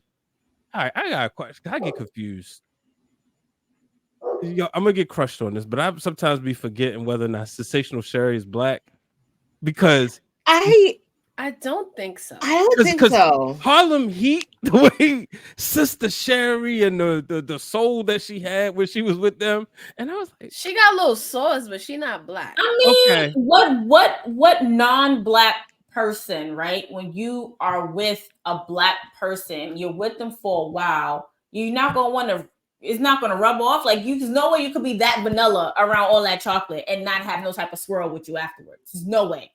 No. Well, Colonel Parker did, but I see what you're saying because I literally sometimes I'm like, wait, is she not? I can't remember. I don't think so. And then of course she's just a Southern girl from Alabama. Okay, cool. And then of course the Sweet Sapphire. She don't get the respect that she deserves, but Dusty don't work in WWE in that time period without her because the feud with the Macho Man doesn't make sense at WrestleMania 6 if you don't have Sweet Sapphire. Unfortunately, she turned on him. But those just a couple of the 80s legends that I didn't want to be remiss in mentioning on this show. Yeah, I'm glad I'm learning because I didn't even know. Same. I didn't know either about the Curtis Hughes one. I'm looking at the pictures and I'm like, oh, that's when he came up with the peacock thing on his head on Jericho, and I didn't know like he was with him. I'm like, I must have been asleep that day. I don't know. Yeah, when I looked at I was Googling and I was doing my research before our interview, and I saw Mr. Hughes. I was like, wait a minute. And I looked and I saw he was doing he had done some media for other people. So I was like, oh wow, this is pretty cool that he was like one of her trainers and she was putting him over. And Kiera Hogan's another one, obviously. I'm still waiting for her to get to that next level. She's so hungry. Like I remember you could just see it. When I saw her in AEW, I was slightly confused. So I remember when the new season of WoW had came out. in my head, I'm like, what's Fire doing in AEW? And I'm like, oh shit. I'm like, wait, so she's in AEW. That's pretty dope. That's pretty and cool. if people forget about that, they're like, I was like, I forgot she was on WoW. And I think that's how her and Diamante had met, because they were a tag team. They were like Fire and I can't remember the name of it. They were like Fire and something. It was like a cute tag team, and they had paired for a while. But then after that, that's when you didn't see her much. Then she popped up at AEW. So it's her and Athena that I feel like, if it wasn't for Athena literally going and doing with ROH and them giving her the ROH women's title was the best thing they could have done. They gave her She's been able. They gave her the division. She was like, she's like, my back is heavy from carrying all these retired hussies. And I'm like, ooh. She said that about Mercedes Martinez. Okay. When it was her Diamante coming out for her. And she had the minions in training, and now Billy Starks was like minion 400, 3,000 and 29 3/4 of a minion. She wasn't even a home minion. And then she brought in the backstage interviewer, and she was like the bestie minion and had shirts made and everything. Like, yo, that whole program. Really like that. She really made that work. She was literally like, you know what, y'all, no one's paying attention to this. I can literally just have the title and just have matches. But she literally was like, oh, y'all letting me do this on Honor Club? Okay, no problem. The whole minion thing, the whole chef's kiss to Athena. Like, she does, like, she knows that it's been a long road for her, because even her WWE run at times disappointed me, because I felt like they just fed her whenever they wanted like a wild star match out of her and didn't really give her much. But in AEW, she gets to thrive and promo and do all this stuff. And I'm happy for her. That makes me happy for her, because she was definitely underappreciated in WWE. For sure. Because her and Asuka, to me, to this day, classic. That's one of the best matches. People be breaking and sorry, knock on iron. People be breaking they back trying to compete with that match, and they cannot. I'm sorry. Asuka holds back, but so does Athena. Yeah. Do you know who could have had so much potential? And I only know because I've been watching it. I rewatched it. Y'all remember Shaniqua? A lot of people have been talking about her recently. I think Stephanie from Hardy Podcast posted her in our discussion group, and I was just like, yo, like, she could have had so much potential. And the fact that it was at that point when I started to rewatch it, where they took the stereotypes of Black people, Black females in particular, and ran with it. Because in Tough Enough 2, her name is Linda Miles. So because she's a tall Black woman and she's stern, now you name her Shaniqua. And she was with, I forgot the group that she was managing. Was it the Basham Brothers? Yep, the Basham Brothers. Yes. And imagine watching that on public television too, because wasn't they on SmackDown? Yes, Channel 9. Her physique, like, she could have easily went toe to toe with Jazz. She could have easily went toe to toe with Lita. She could have easily went toe to toe with Trish. But because she was with the Basham Brothers and she wasn't there for too long, it was just like they dropped the ball with her, and people don't mention her enough. And the fact, like, they just really overlooked her. We just gonna have a filler or a jobber right here, and you had to make it a Black woman. It's like, no, I'm gonna give Shaniqua her flowers, because when she did have like the 1 or 2 wrestling matches that I've seen, she was good. She was really good. Like, her physique is giving Jade Cargill to 2002. Oh, yes. And height. I feel like they were trying to make her like they were trying to find like another China, like somebody like that big, powerful, like, you know, blah, blah, blah, blah, blah. But, you know, we already learned it's hard for WWE to put a spotlight appropriately on Black women. Not until recently, where you didn't have them have a stereotype, which is wild. Another huh? I said that gimmick is why I learned what BDSM is. Yo, and that's why I say imagine that being on UPN, because, like, mind you, no, because understand this, she had the thin the whip, yeah, and then they had collars on. And then she would point to the ring and command them. Watching fucking wrestling. Dude, I learned a lot watching I learned wrestling. everything. Let me get to the list. We need a whole nother fan club for that conversation. Yeah, like the things that you learn. Like, hello, again. We learned about necrophilia and hate rape and all this before SVU became a thing. So crazy. Crazy. I just ever fucked us up. No, thanks a lot, Mr. Redacted. You need to run that show back. You need to run that shirt back, man, because I'm gonna just go on the stream and be like, listen, all of you wrestling fans that's sitting here, but you get a shirt. You get a shirt. All the millennials and older. All the millennials. Get shirt because I know that one section. Just as much as definitely have that sweater hanging up in my closet right now. Mm-hmm. And every time I wear it, and if you get it, you get it. They're like, that's so true. Mm-hmm. I love that. I love that. Let's talk about another wrestler that I got to learn more about watching Dark Side of the Ring during the Moolah episode, Sweet Georgia Brown, and everything that she endured just to be in the business. So just think of Black women have it the hardest out of anyone. Like, just think about, one, how hard it is to break into the wrestling business in general.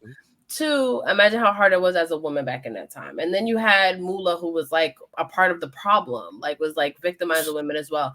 Imagine being a Black woman trying to break into the wrestling industry. Like, the things that her children talked about that she endured, you know, is tragic, but she withstood it all. You know, she was like, I'm going to be, I'm going to be a wrestler. I'm going to do this. I'm going to be a star. Hi, Dylan. We did get into Jazz earlier in the episode, and it is weird that a lot of other companies have been appreciating Jazz when she was on her retirement tour, and WWE hasn't. It's very unfortunate. But Sweet Georgia Brown was the role model, the person where you could say like, oh, okay, Black women do this. Do you guys know about her before that episode? What do you guys know about? I've heard about her because of the thesis that I was doing. So it was her. I forget the other three Black women. Their names are escaping me. They were all sisters. And remember, P, we had the special screening for the documentary.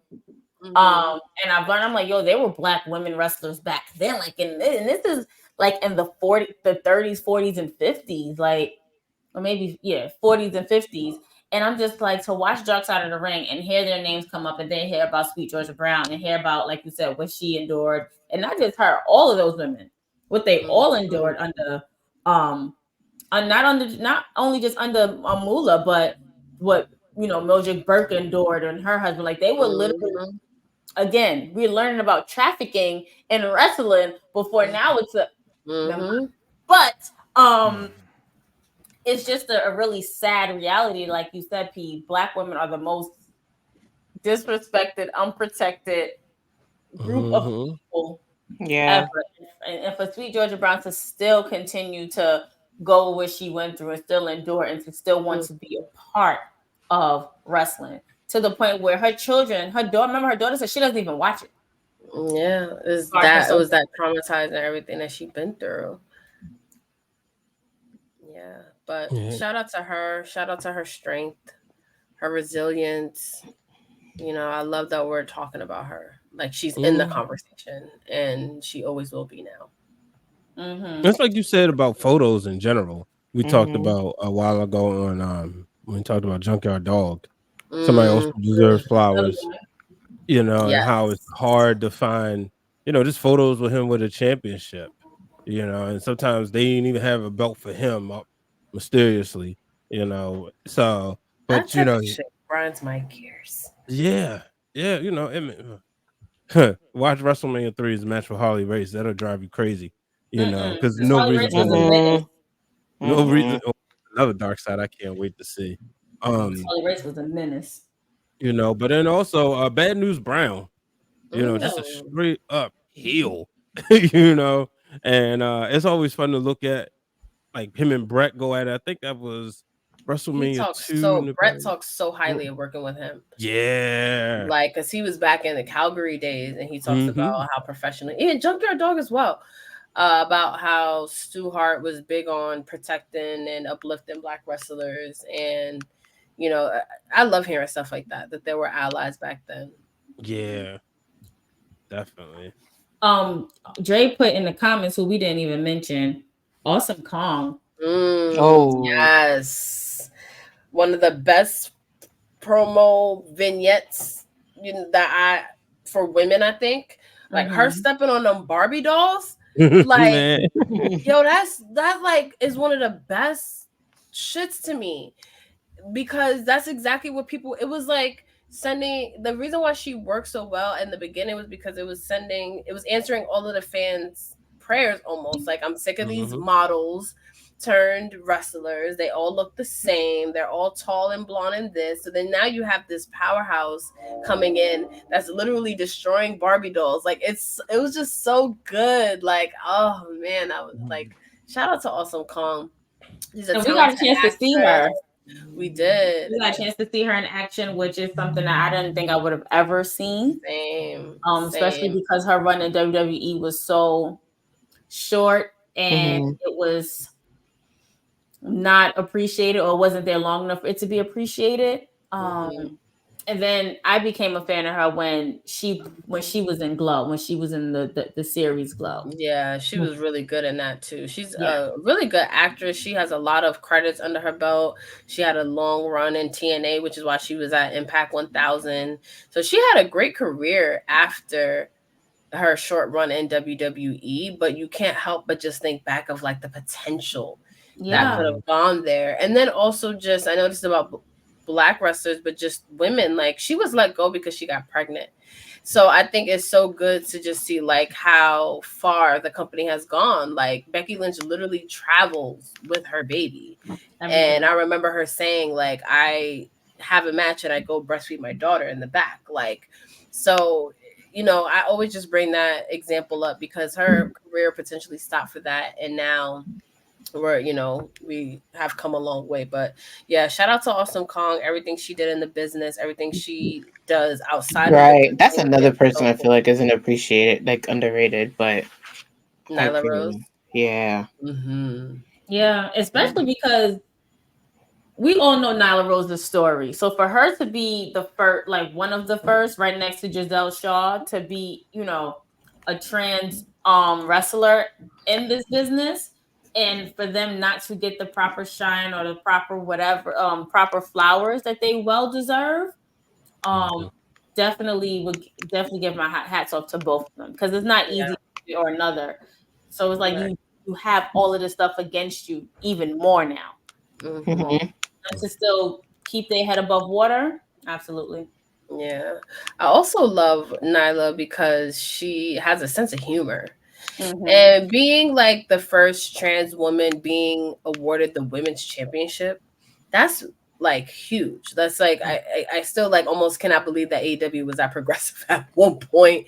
That's because we had Cody in the seat. Right. So like just having that, but also the attention that brings.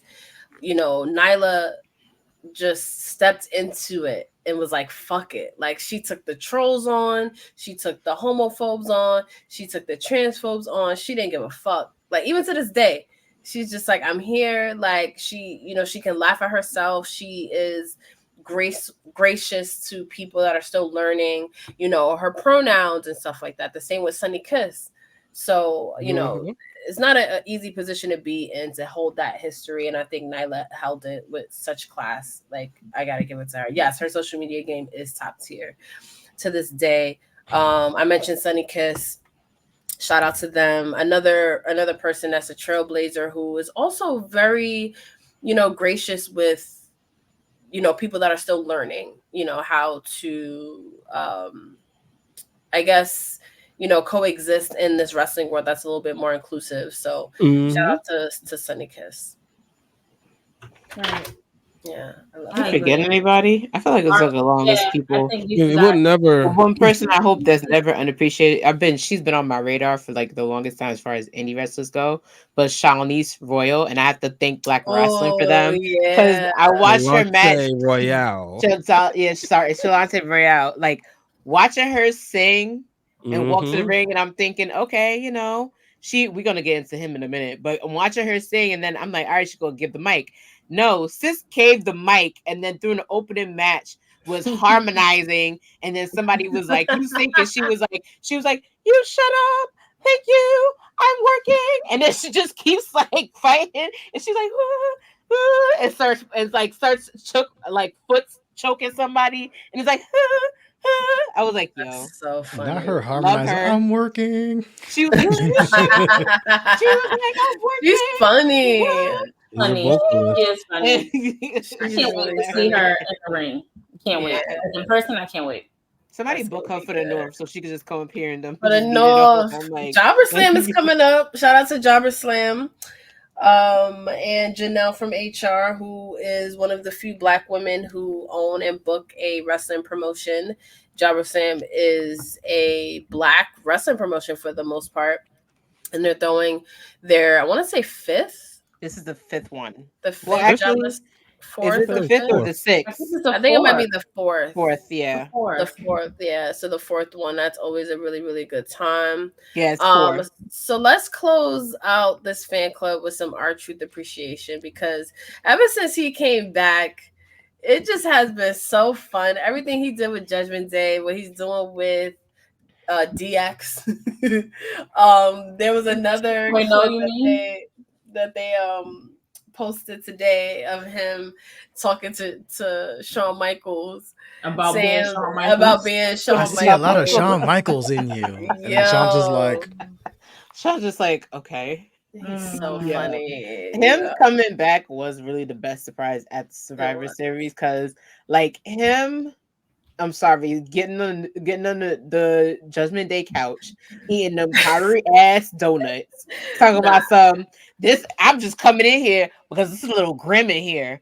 Y'all need to even. I'm sorry, but him and the little Jimmy stuff, so good, to the point where you were selling limited Jimmy merch. I'm like, wait, it's supposed to be a shirt with nobody on it, but they had like some like propped up doll. I'm like, they like him and little Jimmy. He was like telling little Jimmy to come on, and then when him and Kofi were tag team champions, like Kofi at one point was like looking at little Jimmy like this. I'm like, who y'all looking at? Like, what are y'all doing? Yeah.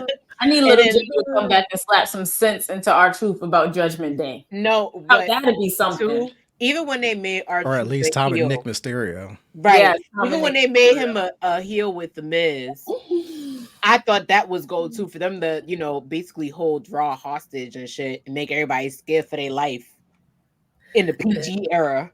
Yeah, did y'all remember when he was tag team with Road Dogg? Because I vaguely remember. Yes. It. Wait, what?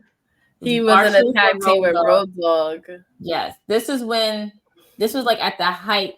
It was coming towards the end of the Attitude Era, at the very height of ruthless aggression before we knew what it was called. He was so young back then.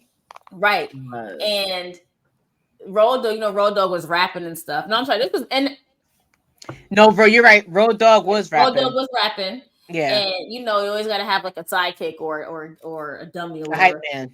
A hype man, sorry. And R-Truth was that hype man with him. Yep. And then R-Truth didn't. This was the first time R-Truth was in WWE. So R-Truth, character really didn't go that far or whatever, because like that. And then he comes back and he is who we love him to be today. That's it. Did anyone watch him in TNA? No. Girl, you know me. I did. That's what. Yeah, I was. My bad. My mic was muted. He got over being the first Black TNA World Champion, and that's where Ron the Truth Killings was just what you saw in the little Jimmy R-Truth, that heel. That's what you saw over there, and that's why I was glad they didn't make him K Quick again. It's like, no, let him, give him the name R-Truth, so it kind of lets you know that they was recognizing, what he was and what he meant. So, shout out to him. Just a gem, and he don't age. He's 52, y'all. He does not look like great for his age. He looks great, and the fact that he's 52 is amazing. And you never see him in the ring and people being like, oh, like he still move, like he got it. Like he gonna be a photo of him and Tupac. 20 years. Shut first I thought that was photoshopped. I ain't even gonna hold you. Nah, like he what told a story. He's been around. No, I know, but then I realized I'm like, oh wait, he did mention that he knew Tupac and all that. I'm like, they need to tread lightly with our truth, because if you hang out with Tupac, right. I didn't know this too. In his earlier career, literally in Jim Crockett Promotions, they had he actually got into wrestling because when he was in the halfway house, he met Jackie Crockett, who was in NWA. And that's what she was like, listen, if you're not doing anything, he had just got out of prison. And he basically, like, in the South, when you out of prison, like, you basically, they're doing everything they can to put you in the system. They don't give you a job. They don't let you work for the state. They don't let you do anything. So she convinced him, in order for him to make like a little bit of money, to come into wrestling. And like, you would never think it would literally, like, he even used his music career as a gimmick, which is something they let him fully allowed to do. And you never and think about it. It was a woman that convinced him to become a wrestler, and look at where his career is today. She was one of the players of it. So has he ever had a WrestleMania moment? Because I remember when we were talking about. I don't think so. No, but he's 0-8. He's 0-8. So hopefully, and give shout out for him to be the one with the most reigns for the 24/7 championship. Yes, he held that shit. He made that shit so funny. That's and when Carson mentioned his tag team with Carmella, that was fun. The dance breaks. That was fun. I love that too. I love the fact that who he is on TV is who he is in real life. Just like so personable, so amazing. Like, he was in my Hot 97 Now video. I interviewed him like 3 steps, and then came right up the Our Survivor Series, right up the gave me a pound or whatever, said hi. He's like that. And the fact that you can have, he's the type of person that makes you want to be a wrestler because you can have fun with it without actually wrestle. Yeah, his range is unbelievable. Like, we already know he's gonna be in the Hall of Fame. Oh, absolutely. I'm really manifesting that him and Miz can get those tag team titles off of Judgment Judgment Day. Love that. And Truth gets a WrestleMania moment. Why the fuck not now? And especially that Judgment Day needs a new fresh of opponents for WrestleMania. There you go. Have it come full circle, and Truth finally gets his comeuppance on Judgment Day. And because of this run of awesome Truth, I'm liking the Miz now. Who would have thought? All right, not too much, B. Not too much. Let's calm down, not too much. That's fine. I'm a Miss Stan all day, but I want to manifest that moment that you talked about, Justin. Yes, absolutely. Because that would be like really cool, and then it just makes sense because he needs to get a 1-up on the Judgment Day, who rejected his membership. So but before we wrap up, he made them all that money. I know, right? That was mad funny. He was really selling their shit in the parking lot. Yo, and they literally was like, okay, shoving in their pants and whatnot. That's why Damian Priest was like, none. You're not in Judgment Day. Give me that. Yeah, Damian Priest was like, nah, let me hold that. Thank you. I like the part where like the part that was like, well, he is on the shirt.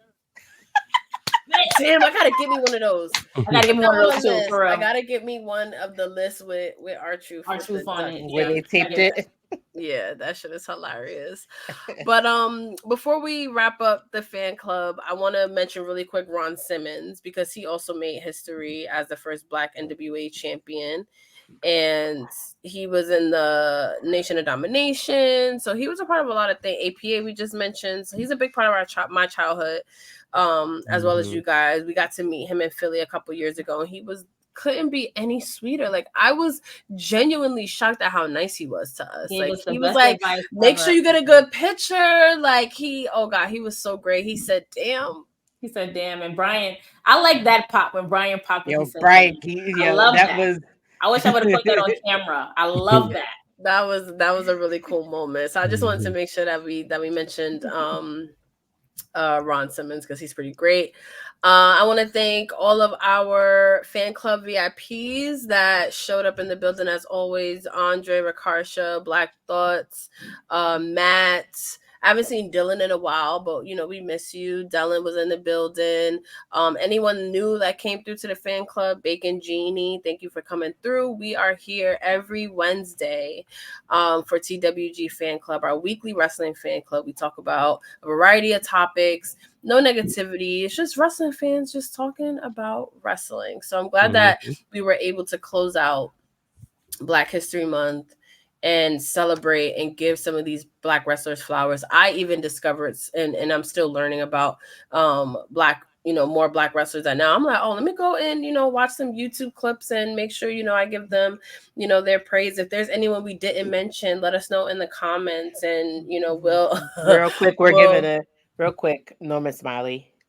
Oh yes, I wanted to mention him. Yes, Norman Smiley. Norman Smiley. He did huge things. Like Fit Finley is mentioned a lot for what he did for the women backstage, like throughout. And he's still doing it now. Like Norman Smiley is still doing it now. Yeah, he's still doing it. He's a big one. So yeah, shout out to him. Thank you for bringing that up. But yeah, this is a good moment. We celebrate Black wrestling all the time, especially on the TWG platform. So make sure that, these flowers are given to these wrestlers all year round and not just in February, because Black history is our history. And, you can trace a Black wrestler all the way back to, wrestling's very beginnings. So this was a good moment. Thank you, KRISTA B, for joining us today. Where can everyone find you, KRISTA? And then we'll go in our crew order. As you know, you can follow me on Instagram at ms_KRISTAB_ and on Twitter, ms_KRISTAB. Make sure you tune into you subscribe to our Patreon. I'm dropping a new sound off between tonight and tomorrow. Those wrestling girls, make sure you tune in on Friday because Schooling Sessions is back with me, Pablo the Don, and Cristina Contreras. Make sure you tune in tomorrow for our sound off. It's going to be the kickoff to my birthday. And follow me everywhere else. I'm here. That's it. Love it. You can find me on all social media platforms at It's Justin Rich. You can find me here Wednesday nights live on Those Wrestling Girls Twitch channel for TWG Fan Club. Myself and these 4 beautiful, illustrious, intelligent co-hosts of mine. You can catch me Tuesday nights, Twitter Spaces, for Turnbuckle Talk, aka The Buckle. Myself, Mimi, and Corey, we talk all things wrestling. You can catch me from time to time on True Heel Heat Sports and True Heel Heat Wrestling, Buffalo's channels located on YouTube. We talk sports, wrestling, and all that fun stuff. We here, we outside, we active. Salute to KRISTA on her birthday week extravaganza coming up, and rest in peace, Virgil. You gave me a lot of great memories. I'll always thank you for SummerSlam 91.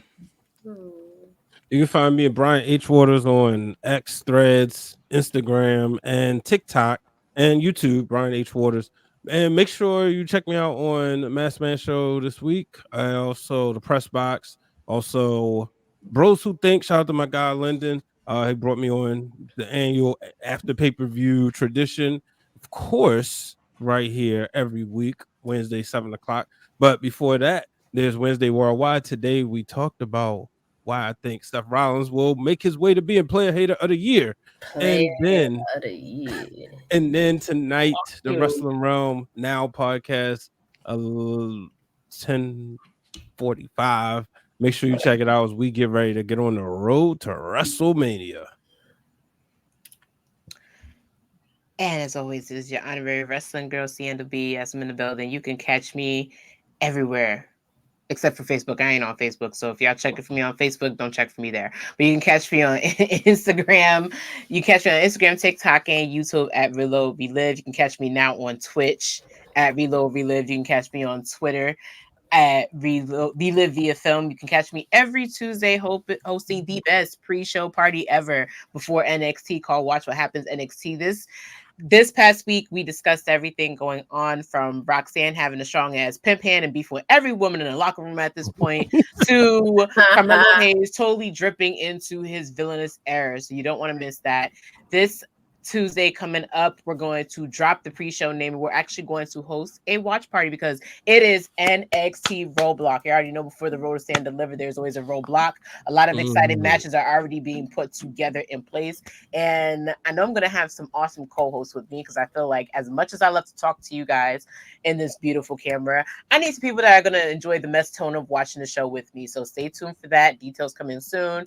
And if not, the next day you can catch me here on the best show with the 3 best friends that anybody can have and scarf here on TWG Fan Club. I want to give a big shout out. Happy Black History Month. Stay strong, stay black, stay fabulous. And thank you to everybody who made me as a young African-American girl a wrestling fan.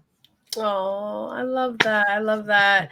And you can find me, Queen PR, everywhere at Queen3_PR. A new episode of Where WWE Meets Pop Culture drops maybe tonight, maybe tomorrow morning. So make sure you get that. I talk about everything that all your favorite WWE stars got into in Australia, which is a lot. That wasn't on like the regular WWE channel. So make sure you check that out, as well as other tidbits of what your favorite wrestlers are up to outside of the ring. And on that note, we will see you next week for another edition of TWG Fan Club. Bye, Kings.